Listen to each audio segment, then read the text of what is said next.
మాది సిరిసవాడ తాడూరు మండలం. మేము తాండూరులో పనిచేస్తుంటాం. ఇంతవరకు తాండూరులో పనిచేస్తుంటే మాది రేకుల ఇల్లు అయినందుకు ఇల్లు శాంక్షన్ అయింది. మాకు ఇందిరమ్మ ఇల్లు శాంక్షన్ అయింది. శాంక్షన్ అయితే మీకు శాంక్షన్ అయింది చిన్నమ్మ బాబాయ్ అని చిక్కూరులో మళ్ళేసి చెప్పిండు మాకు. చెప్తే మేము ఇంటికి వచ్చినాక నీకు 25,000 ఇస్తేనే ఇల్లు శాంక్షన్ అవుతుంది అని చెప్పిండు. మళ్ళా చెప్తే ఇంకేం ఇల్లు లేదు కదా, ఇల్లు కట్టుకుందాము అని అనుకుంటే ఇక పైసలు మా దగ్గర లేకున్నాయి. అడిగిండు కానీ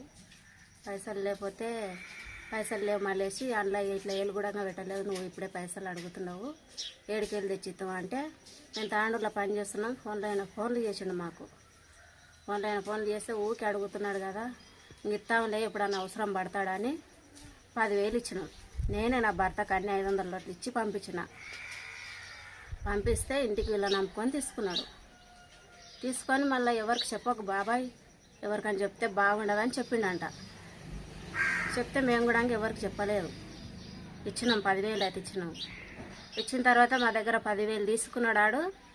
తీసుకొని ఇప్పుడు ఇందిరమ్మ ఇల్లు వచ్చిందంటే మేము బేస్మెంట్ లేపిన తర్వాత మా బావలకు మాకు గొడవలు అయితే మేము కేసు పెట్టినాం. మా బావలైనా కేసు పెట్టి కూడా 2 రోజులు అవుతుంది.